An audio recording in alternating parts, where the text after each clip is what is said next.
facile pour lui de donner pour la chose en question. Alors, cette nuit, quand je me suis réveillé le matin très tôt, j'entendais une voix qui me parlait. Et la voix était en train de me dire à peu près ceci. Les hommes pleurent tous, mais ils ne pleurent pas pour la même chose.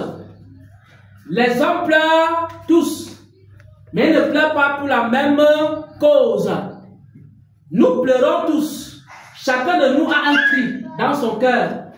Chacun de nous a quelque chose qui lui tient à cœur, pour laquelle, lorsqu'il se tient devant Dieu, il pleure. Mais ce n'est pas toujours pour les mêmes choses.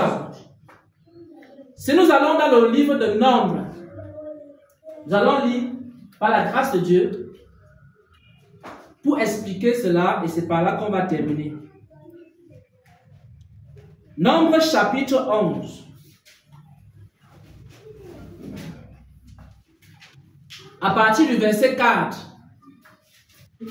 La parole que je recevais, c'est que les hommes pleurent tous, mais ils ne pleurent pas pour la même cause, pas pour la même raison. Nombre chapitre 11 à partir du verset 4. Nombre chapitre 11 à partir du verset 4. Il est écrit: le ramassis de gens qui se trouvaient au milieu d'Israël fut saisi de convoitise.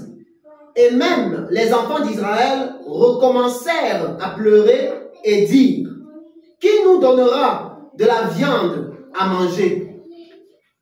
Nous nous souvenons des poissons que nous mangions en Égypte et qui ne nous coûtaient rien, des concombres, des melons, des poireaux, des oignons et des aules. Maintenant notre âme est desséchée, plus rien, nos yeux ne voient que de la manne. La manne ressemblait à de la graine de coriandre et avait l'apparence du délium. Amen. Amen.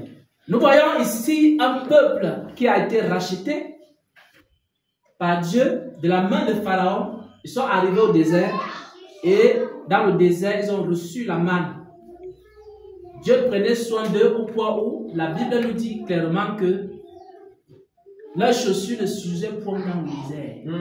Et même les vêtements ne vieillissaient point.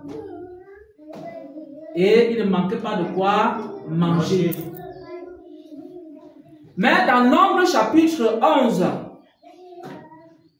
au verset 4, il est écrit ceci. Le ramassis des gens qui se trouvaient au milieu d'Israël fut saisi de convoitise.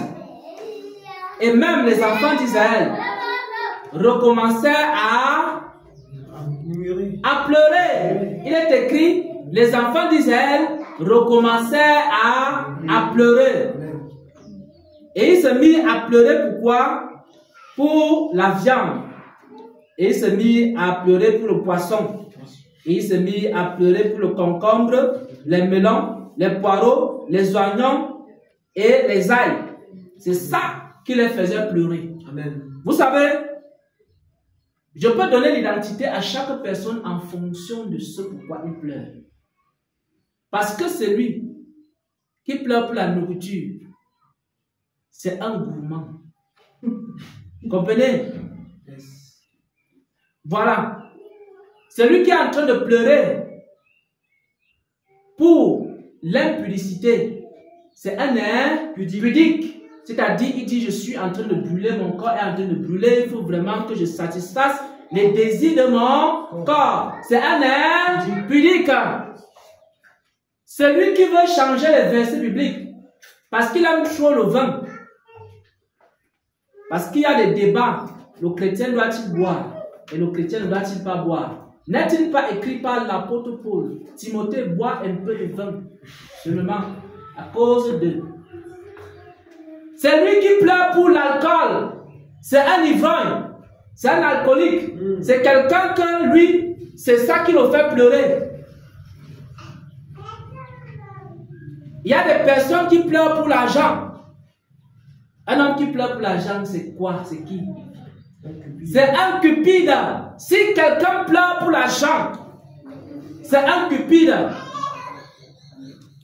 Et si quelqu'un pleure pour la justice, c'est injuste. Lorsque quelqu'un commence à pleurer pour la justice, parce qu'il veut voir la justice de Dieu être manifestée, la personne là est quoi? Elle est juste. Amen. Parce que c'est ce qui lui fait pleurer. Amen. Et si vous voyez quelqu'un qui pleure, Seigneur, donne-moi un cœur pur, donne-moi un cœur saint, donne-moi un cœur qui est agréable. Une telle personne est comment? C'est un saint. Quelqu'un qui crie à Dieu pour la sainteté, pour la pureté. Seigneur, lave mon cœur. Seigneur, purifie mon cœur. Je veux avoir un cœur pur. Je veux avoir un cœur saint. Je veux avoir un cœur qui aime Dieu. Je veux avoir un cœur qui aime la présence de Dieu. Je veux avoir un cœur qui aime mon frère. Un cœur qui aime ma soeur. Jour et nuit, il est en train de pleurer pour avoir un cœur pur. Je vous le dis en vérité. Et en vérité, cette personne est une sainte personne. Pourquoi? Parce que le cri de son cœur, c'est d'être pur, d'être saint. Amen. Un saint, c'est donc quoi? Un saint, ce n'est pas quelqu'un qui a à connaître tous les commandements sur la sainteté, sur la sanctification. Un saint, c'est quelqu'un qui crie à Dieu chaque jour pour que Dieu le purifie encore davantage.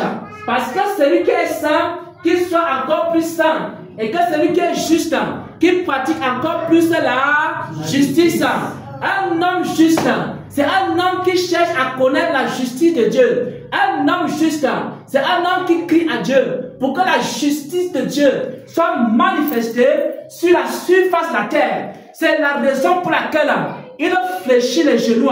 C'est la raison pour laquelle il se lève le matin. C'est la raison pour laquelle il se couche le soir. Le matin, à midi et le soir, il ne pense qu'à la justice.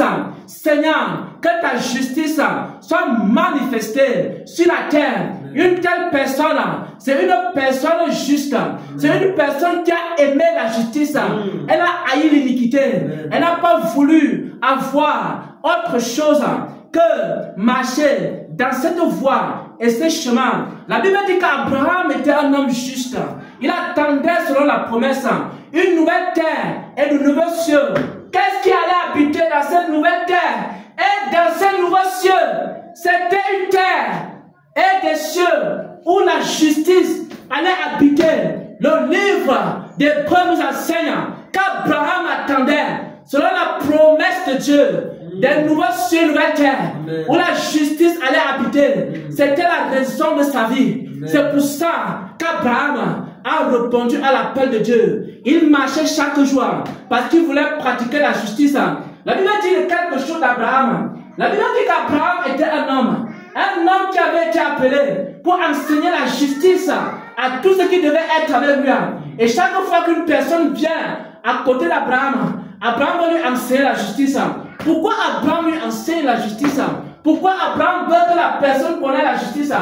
Parce que le cri du cœur d'Abraham, la raison pour laquelle Abraham pleure, ce n'est pas pour les concombres, ce n'est pas pour l'oignon, ce n'est pas pour l'ail, ce n'est pas pour le poisson, ce n'est pas pour les choses terrestres. Abraham veut voir chaque homme, chaque femme, un jour pratiquer la justice de Dieu. Mes frères et mes sœurs, tout dépend de ce pourquoi tu pleures.